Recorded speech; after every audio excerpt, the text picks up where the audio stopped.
To most modern American, hunting is a top sport. It demands considerable intelligence as well as the physical stamina that modern man can muster. It's man's oldest and most natural sport, as mankind is primarily a meat eater. When man goes on his first...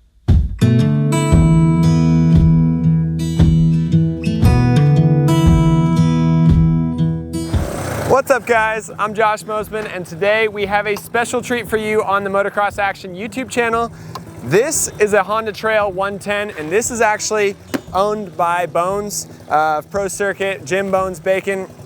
This is his personal steed. He called us a couple months ago and said, hey, Honda has got a brand new Trail 125, and he said this thing is pretty trick. It's the bee's knees, and he wanted to ride it. He wanted to have one.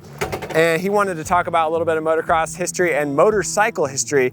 So starting in 1960, now 2021 model Honda Trail 125, we're gonna talk a little bit about this bike and Bones' history with these really cool motorcycles in this video. Let's do this thing. We gotta turn the key on. Electric start, fuel injection, no clutch, disc brakes, good stuff. Whew, and it is a lot nicer.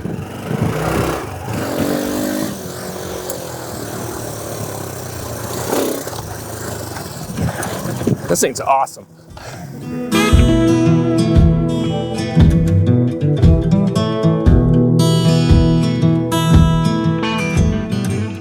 Behind me here, we have the 1968 Honda Trail 90. We have the 1984 Honda Trail from, the Honda Trail 110 from 1984, and then we also have the brand new Honda Trail 125 that Honda just released in 2021. Now we're Motocross Action. We specialize in 4-strokes, 2-strokes, dirt bikes, everything about racing, and that's where we focus all of our attention towards. But Bones brought up the awesome idea. Honda just came out with this brand new bike, the Honda Trail 125.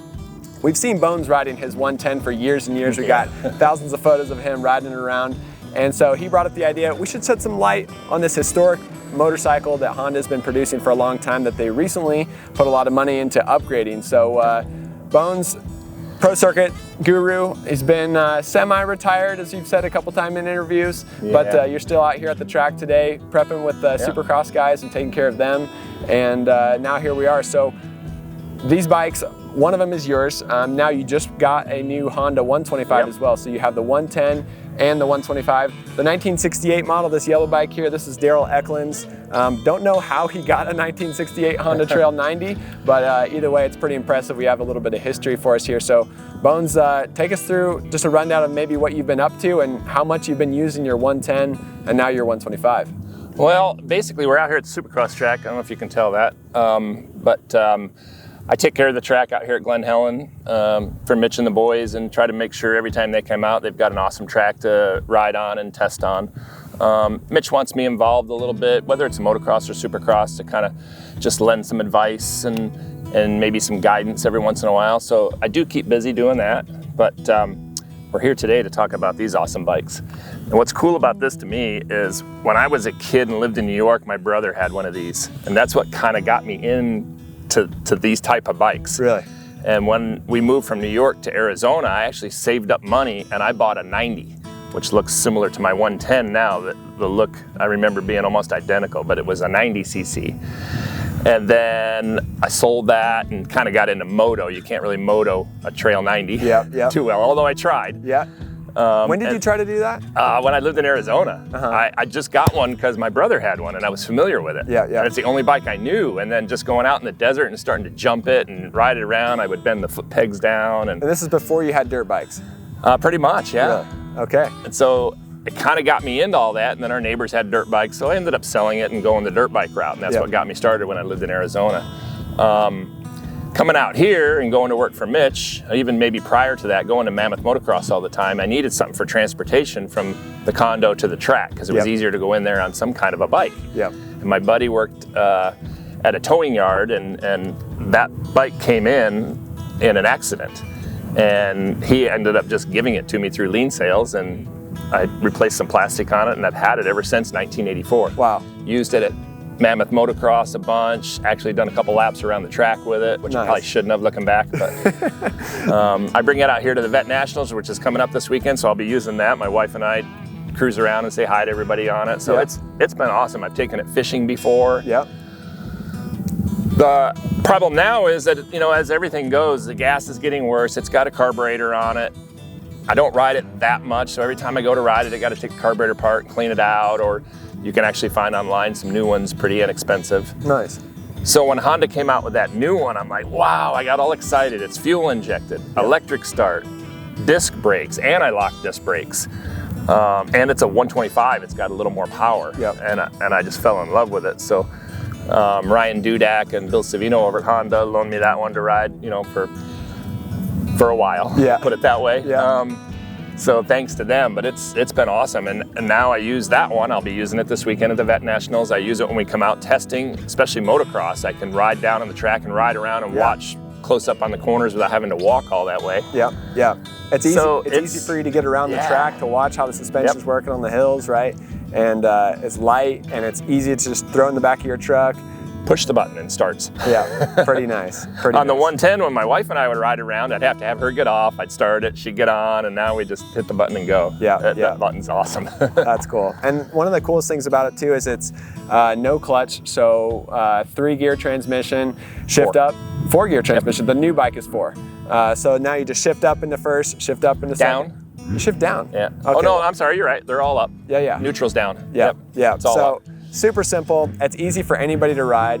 You're not messing with the clutch. If I teach my wife how to ride on it, or teach anybody who's new how to ride, it's easy to mess around on. You're not going to stall it. So those are all great pros about the new bike. Yeah, maybe it is only 3-gear now that you say that. I think it is. I got mixed up on that one. I want to cut that out. That's all right. That's all right. But long story short, the history of this bike is pretty impressive. It started out 1960, a dealership in Colorado had a Honda 50, the street version of the bike, and they started selling it as a trail bike by putting knobby tires on it and putting some different handlebars and beefing it up a little bit, and the sales were through the roof. And that was actually how Honda first got into the trail bike. Doing a little bit of research there, in 1961, that's when they introduced this bike, and it was a Trail 50 at first, and then a Trail 90, and then the Trail 110, and now the 125. So it's pretty cool to see the history of it. They still keep the same look, you know, it's still step through. You still got the same exhaust going out real high. The intake is real high, so if you want to do some water crossings, you know, you need to get somewhere. And I believe the Postal Service in Australia, from what I understand, used to use the 110s. Really? And now they use the new 125s. Wow. Because for a while they could only get parts for mine through Australia. Crazy. Yeah. Crazy.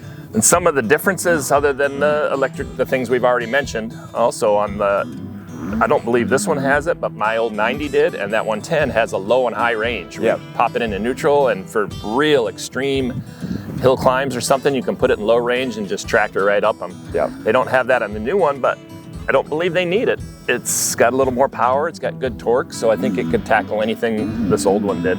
This one, you can do it via a different chain, putting it on a rear sprocket, but that's a little more work than just reaching down like on mine and turning a switch. Yeah, yeah. I don't think I've ever seen that before, 2 sprockets on the rear wheel of a motorcycle, but 1968 Honda Trail 90, it's got some wild stuff going on, so you'd have to bring an extra chain with you. Yeah. I don't know how, but you used the low gear, right, at Mammoth? Yeah. So from the outside looking in, I wouldn't see a whole lot of use for using low gear on a Honda Trail 110. Just riding up the road to get into the motocross track. If I've got a buddy on the back and 2 full-grown men on it, you need that low range to get up those little roads like that. But nice. If you're just cruising around here with my wife on the back, I never use low range. All right, cool. Well, the first ever Honda Trail 70 was $275 way back in 1961. Wow. And now this brand new bike retails for $4,000, $3,999 for the new Honda Trail 125. So still a fairly affordable motorcycle in today's standards, and it's going to get you a long ways. So how much off-roading can somebody do on this, or what do you think the range is for people buying one? It's from what little I've ridden it so far. I've ridden it around in my neighborhood and gone to the local park just down the corner, and super good torque, super good power. It seems to get really good gas mileage. Yep. I have yet to put gas in it, so that part's good. And like I said before, I don't think you need the low range. It's got so much torque. The only thing that I'm going to do a little different on mine is because my wife likes to ride with me, so we're going to get some passenger foot pegs for the back, which again, Australia, they sell them that way. So I got some coming from there. We'll put a little seat on the back like I have on my 110, and we'll be ready to ride it around. I may put some low profile knobby tires like these two bikes have. I'll put those on mine to give it a little more grip in the dirt and still be good on the road. What little road stuff I do, it's mostly just riding around like here. Totally, cool. All right, well, thanks for your time. I think we should go ride them though. I think we should. I think that's up next. Let's do this thing. All right.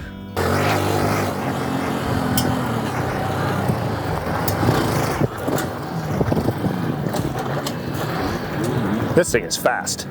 The only thing that hurts on this thing is that bar. And they make a seat that covers that, or just, I don't know, I'm gonna do something about that on mine. Modify. This thing is definitely very torquey and very fast. It's cool that it has electric start. Brakes are awesome.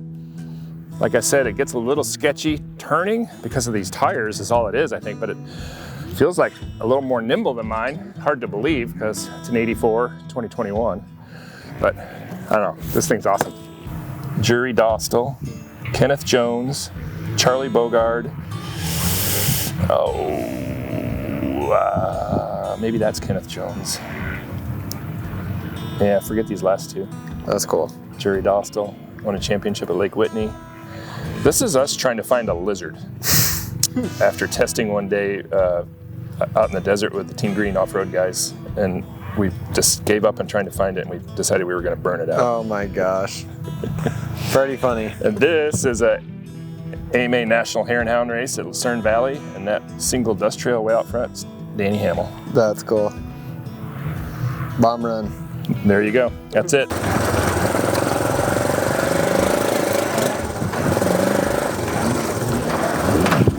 Well, I can see why Bones wanted a new TTR, or not TTR. I can see why Bones wanted the new Trail 125. This thing is pretty impressive for 1984, but definitely worn out. He's gonna be a lot happier on that new fresh 125.